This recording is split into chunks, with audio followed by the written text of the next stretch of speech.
Tozer గారి రచనల్లో మనల్ని ఆలోచింపజేసే ఒక విషయం ఉంది. అదేంటంటే, నిజమైన ఆధ్యాత్మిక జీవితం అంటే మనల్ని మనం బాగు చేసుకోవడం కాదట, మనల్ని మనం సిలువ వేసుకోవడమట. వినడానికి కొంచెం బలంగా ఉంది కదా. అసలు దాని అర్థమేంటో ఇప్పుడు లోతుగా చూద్దాం.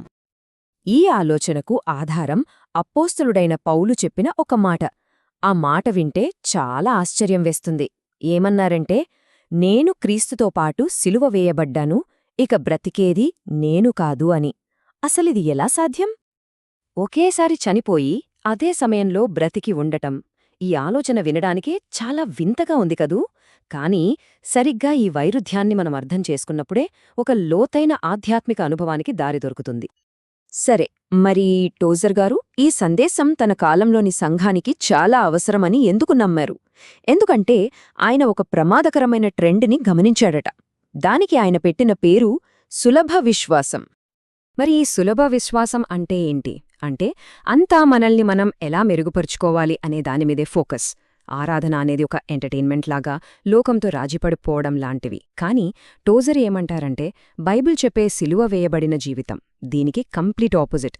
అది సెల్ఫ్ ఇంప్రూవ్మెంట్ గురించి కాదు, సెల్ఫ్ సాక్రిఫైస్ అంటే స్వీయ త్యాగం గురించి మాట్లాడుతుంది. దేవుణ్ణి మనస్ఫూర్తిగా ఆరాధించడం, లోకం నుండి స్పష్టంగా వేరుగా ఉండడం, వీటిని కోరుతుంది.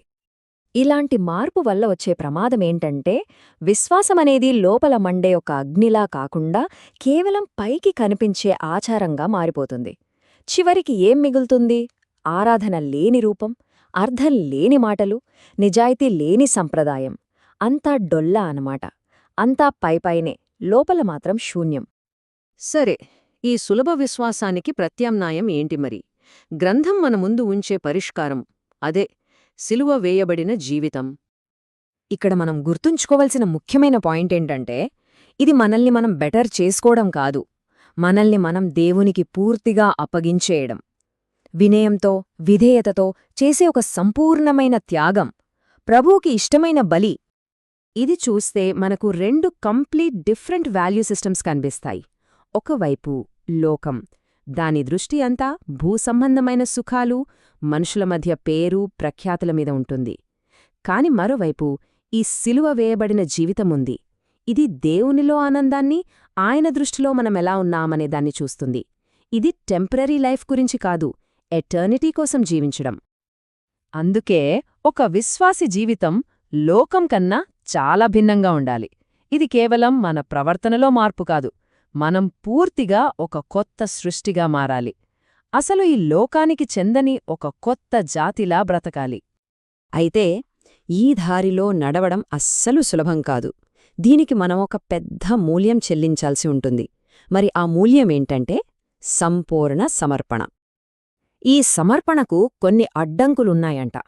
టోజర్ గారు వాటిని మన కళ్లకు అడ్డుపొడే తెరలు అని పిలుస్తారు.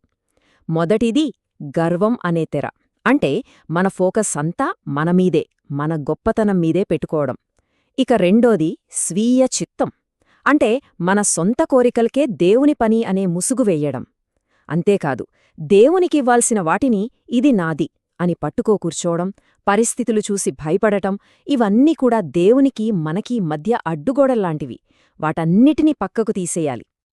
డైట్రేచ్ బోన్హాఫర్ ఈయన తన విశ్వాసం కోసం ప్రాణాలనే మూల్యంగా చెల్లించిన గొప్ప వేదాంతి. ఆయనకు ఈ సంపూర్ణ సమర్పణ పిలుపు అంటే ఏంటో బాగా తెలుసు. ఈ జీవితం కోసం మనం కట్టే మూల్యం డబ్బు కాదు. మన సేఫ్టీని, మన కంఫర్ట్ని, లోకంలో మనకున్న పాపులారిటీని, చివరికి మన అహాన్ని, మన నేను అనేదాన్ని కూడా అప్పగించేయాలి. లోకం వేటికైతే విలువ ఇస్తుందో వాటన్నిటినీ వదులుకోవడమే ఇక్కడ మనం చెల్లించే అసలైన మూల్యం. ఇంత పెద్ద మూల్యం చెల్లించిన తర్వాత మరి మనకు దొరికే అంతిమ బహుమానమేంటి? ఇంత కష్టమైన, శుద్ధి చేసే అగ్నిలాంటి ప్రయాణం మనల్ని చివరికి ఎక్కడికి తీసుకువెళ్తుంది? మన లక్ష్యం కేవలం రక్షణ పొంది అక్కడితో ఆగిపోవడం కాదు. చూడండి, కొంతమంది ముప్పదంతలుగా ఫలించి అక్కడితో సంతృప్తిపడచ్చు. మరికొందరు ఇంకొంచెం ముందుకు వెళ్లి 60 వరకు రావచ్చు. కానీ అస్సలైన లక్ష్యమేంటంటే, ఆధ్యాత్మికంగా పరిపూర్ణత కోసం ప్రయాసపడుతూ బైబిల్ చెప్పినట్టు 100 క్రైస్తవునిగా ఎదగడం.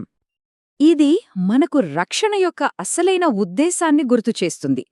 ఫైనల్ రివార్డ్ అనేది కేవలం నరకం నుండి తప్పించుకోవడం మాత్రమే కాదు, దానికన్నా ఎంతో గొప్పదుంది.